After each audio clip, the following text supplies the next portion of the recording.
ոչ իշխանահաճո, արդար, իրենց խղճին, օրենքին հավատարիմ դատավորների գործողությունները, դատավորներին լիազորությունները կասեցնելը ու նույն իրականությունում այն դատավորները, ովքեր կամակատար են առաջ խաղացում ապահովելը։ Մի խոսքով մի շարք անգամներ արձանագրել ենք, երբ կոպտորեն խախտվում են սահմանադրության, ժողովրդավար իրավական պետության հենասյունային սկզբունքները, այնպիսին ինչպիսին է օրինականության սկզբունքը, այնպիսին ինչպիսին է իշխանությունների տարանջատման սկզբունքը իր զսպման հակակշռման մեխանիզմներով, այնպիսին ինչպիսին իրավունքի գերակայությունն է, որովհետև մեր երկրում երբևիցե այսքան քաղաքական բանտարկյալներ չեն եղել։ Ու քաղաքական բանտարկյալներ, որոնք այդ նույն ԵԽԽՎ 1900-րդ բանաձևի բոլոր 5 տարերով համապատասխանում են այդ հասկացությանը քաղաքական բանտարկյալների։ Այսօր այս մարդիկ քաղաքական բանտարկյալ են ԵԽԽՎ անդամ 46 պետությունների տրամաբանությամբ ու այս ճնշումները, հետապնդումները եւ հարձակումները եկեղեցու նկատմամբ ակնհայտորեն շարունակական են լինելու։ Դիմացը այս ամենը նախ ակնհայտորեն 2026 թվականի ընտրությունների տրամաբանության մեջ է, որովհետեւ քաղաքացիական պայմանագիրը իր վերջին համաժողովին հայտարարեց, իրենց հռչակագիրը ներկայացրեցին, որով իրենք հստակ տեսլական են ներկայացրել։ Առաջինը ակնկալում են ժողովրդի քվեն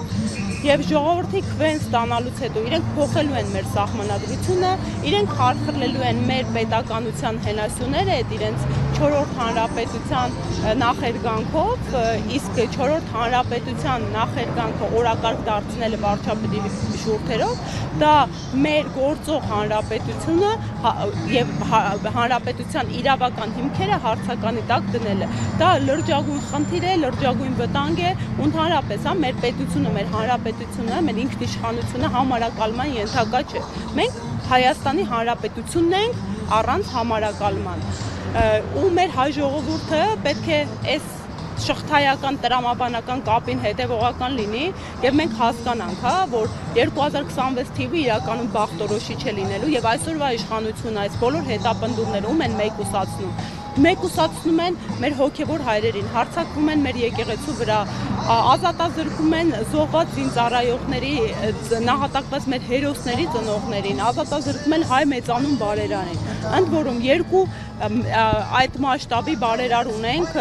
փորձի ցուցակում ընդգրկված մարդիկ, մեկը հիմա ազատազրկված է Բաքվում, մյուսը իր հայրենիքում Հայաստանի Հանրապետությունում, անգամ միջազգային գործընկերներս այդ դեպքից հետո զանգահարում են եւ հարցում են արդյոք դա համապատասխանում է իրականությանը։ Նույն մեջ բերեմ երկուսի, թե Ռուբեն Վարդանյանի, թե Սամվել Կարապետյանի միջազգային իրավունքի շատ հեղինակավոր մասնագետների պաշտպանների խոսքերը, երկուսն էլ, առաջինը Ռուբեն Վարդանյանի իրավապաշտպանը, չդիվանելով մարդը սոցիալական հարթակում գրառում արեց, որ իր տասնամյակների պրակտիկայում ինքը նման նախադեպ չի հանդիպել, որ պետությունը չհամագործակցի ռազմագերիների վերադարձման հարցում, իսկ գերիների վերադարձի ապահովումը միայն հնարավոր է, եթե կա պետության հետ համագործակցություն եւ իր բոլոր հաջողության պատմությունները ստացվել են, որովհետեւ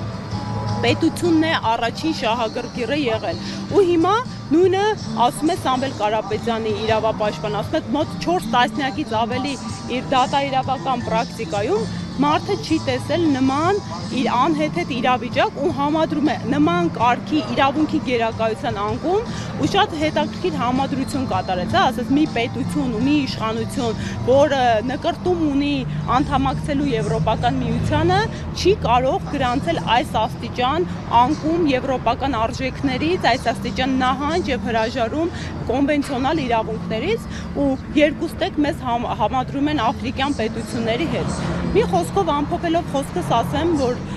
սա ուղղակի շատ վաղուց արդեն քաղաքականություն չի, սա մեր բոլոր հայերիս ինքնության պահպանման հարց է,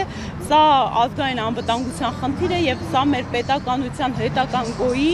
գոյատևման հարց է, որին պետք է բոլոր հայերը, գիտակից մարդիկ, ողջամիտ մարդկանցով թեև թիկունք լինենք, կրկին ասում եմ, այն բոլոր մարդիկ ու ինստիտուտները, որ մինչ օրս մեր կողքին են կանգնել, մեր պետականության ու ազգի, նույնը Ռուբեն Վարդանյանը,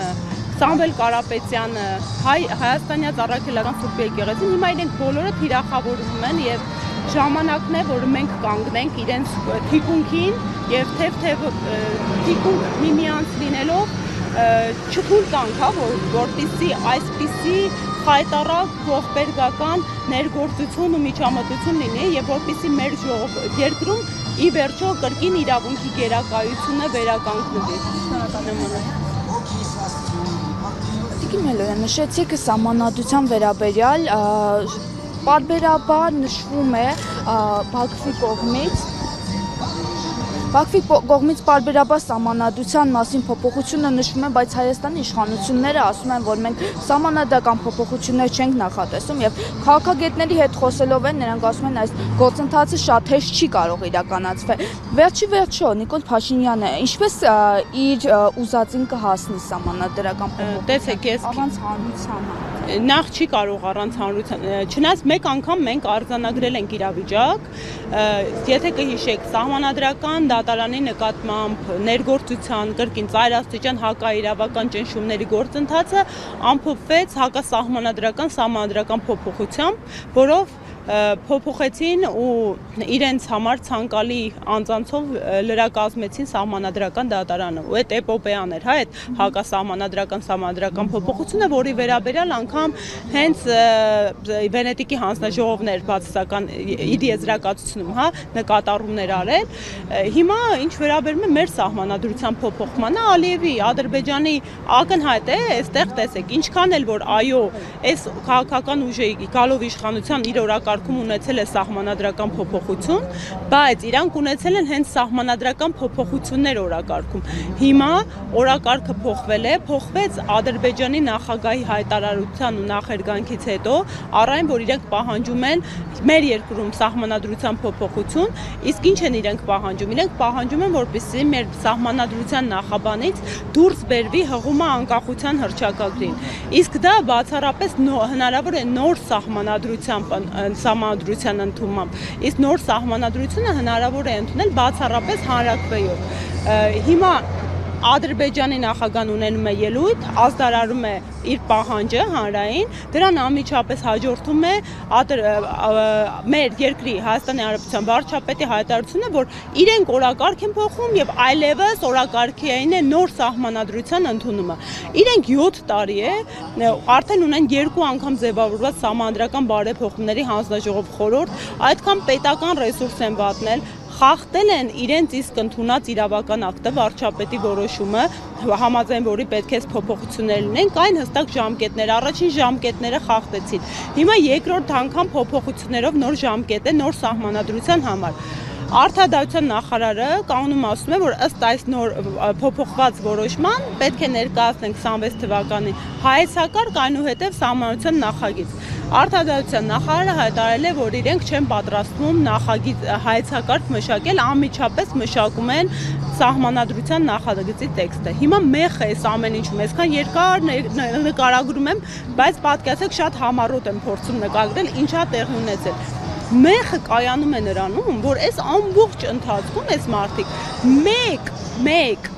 թղթին տրված հոդված մեզ չեն ներկայացրել։ Դուք հասկանում եք ինչպիսի սին, փակ, դատարկ իրավիճակում ենք մենք գտնվում։ Սա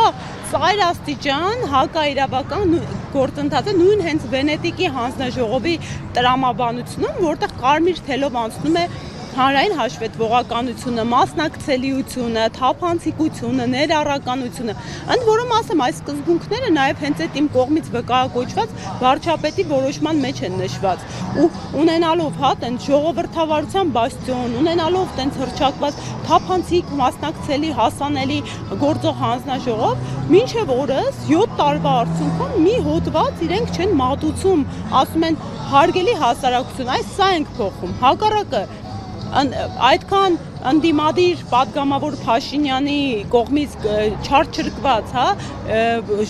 պարլամենտական խորհրդարանական կառավարման ձևը արդեն վարչապետ Նիկոլ Փաշինյանը հայտարարեց, որ իր համար ընդունելի է եւ իրենք չեն պատրաստում սա փոփոխել։ Այսինքն ունենք միայն այն տեղեկատվությունը, որ կառավարման ձևը մնալու է անփոփոխ, մնացած իսկ կառավարման ձևը դա կմախն է կազմում, այսինքն եթե դուք չեք գնում կամախքային ինստիտուցիոնալ լուրջ փոփոխությունների, ինչու՞մ է նոր սահմանադրության անհրաժեշտությունը։ Սա կրկին գալիս է պնդելու, որ նոր սահմանադրության բացառապես ադրբեջանական օրակարգ են սպասարկելու ու արդեն իրենք նախերգանքը տվել են, հա, եթե 26 թվականին մեզ ընտրում եք, դա էլ երևի գործարքն է Ադրբեջանի հետ։ Մենք դրանից հետո նոր գնում ենք նոր սահմանադրության ընդունման, որը կրկին ընդգծում եմ մեր համար ճակատագրական է լինելու, որովհետև 44 օրյա պատերազմից հետո բազմաթիվ անգամներ ադրբեջանական կողմը կասկածի տակ է տվել, այլևս ոչ թե Արցախի հանրապետության հարցը, դժբախտաբար այս իշխանությունը, տխրահռչակ իշխանությունը փակեց Արցախյան հարցը։ Հուսով եմ ժամանակավոր ու փորձում է բոլոր իրավական հիմքերը միջազգային իրավունքի շրջանակներում մեր համար կիրարկելի ու շահարկելի եւս սին դարձնել։ Արդեն ադրբեջանական կողմը աշխարհի համար շահարկում է Հայաստանի Հանրապետության ինքնիշխանության հարցը ու Հայաստանի Հանրապետության որպես պետության միավորի գոյության հարցը։ Ու այո, անկախության հռչակագրին խոցելիությունը ու թիրախավորումը, սահմանադրության թիրախավորումը, այս ամենը դարձնելու են գալիս են Ադրբեջանի համար որպես փաստական հանգամանքներ օրակարգ դարձնելու մեր հանրապետության հետագա գոյության ճակատագիրը։